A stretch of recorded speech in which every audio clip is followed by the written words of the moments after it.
दिवस शाळा शिकून साहित्याच्या क्षेत्रात मिळविले स्थान, दीड दिवस शाळा शिकून साहित्याच्या क्षेत्रात मिळविले स्थान, लोककला आणि सामाजिक कार्यातून अण्णाभाऊंनी उंचवली देशाची मान, अण्णाभाऊंनी उंचवली देशाची मान. सन्माननीय व्यासपीठ व येथे उपस्थित सर्व, काही माणसांचा अंत झाला पण त्यांना यश मिळाले नाही आणि काही माणसांना यश मिळाले पण त्याच वेळी त्यांचा अंत झाला.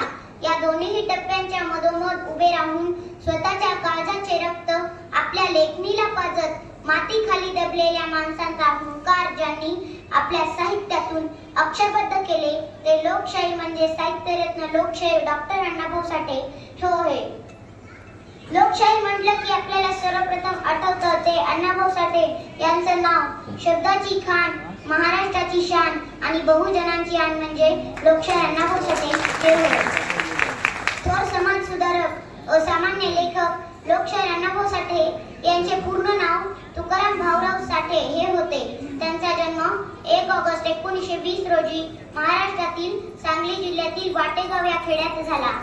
अण्णाभाऊ हे शाळेत शिकले नाही, ते फक्त दीड दिवस शाळेत गेले. तिथे मिळणाऱ्या भेदभावाच्या वागणुकीमुळे आणि गरिबीमुळे त्यांनी शाळा सोडून दिली. त्यामुळे अण्णाभाऊंचे शालेय जीवन फक्त दीड दिवसांचेच होते.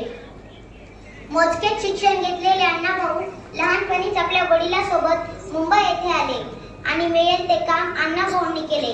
गिरणीमध्ये झाडू मारण्यापासून ते कोळसे वेचण्यापर्यंत त्यांनी सर्व कामे केली. जगण्यासाठी त्यांना खूप संघर्ष करावा लागला पण ते मुळीच खचले नाही.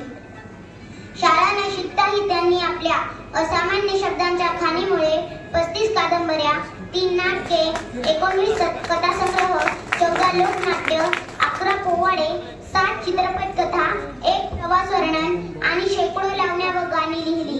त्यामुळे मराठी साहित्याला क्रांतीची ऊर्जा देणारे लोकशाही म्हणून ते सुपरिचित झाले.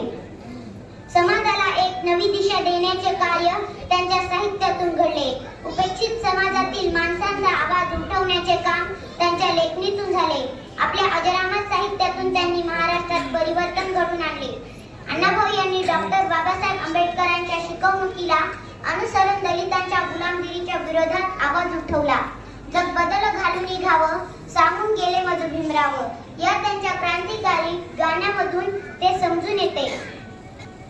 1958 मध्ये मुंबईला झालेल्या पहिल्या दलित साहित्य संमेलनात आपल्या उद्घाटन भाषणात पृथ्वी ही शेषाच्या मस्तकावर तरलेली नसून ती दलित व कामगार लोकांच्या हातावर तरलेली आहे अण्णाभाऊंनी सांगितले.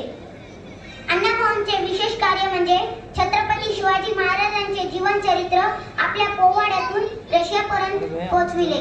अण्णाभाऊ साठे यांनी आपल्या पोवाड्यातून आणि लोककलेतून प्रचंड जनजागृती केली. गोवा मुक्ती संग्राम, संयुक्त महाराष्ट्र चळवळीतही त्यांनी मोलाचे योगदान दिले. असे हे थोर साहित्यिक, साहित्यरत्न लोकशाहीर डॉक्टर अण्णाभाऊ साठे हे 18 जुलै 1969 रोजी काळाच्या पडद्याआड गेले. अण्णाभाऊंचे साहित्य म्हणजे शब्दरूपी तलवार होती. अण्णाभाऊंचे साहित्य म्हणजे शब्दरूपी तलवार होती. भल्या भल्यास घालणारी तिला धार होती. शासनकर्त्यास देखील त्यांच्या लेखणीचा धाक होता. नेता आमचा लाखात नाही तर करोडोत एक होता. नेता आमचा लाखात नाही तर करोडोत एक होता. जय भीम, जय अण्णाभाऊ. Very good.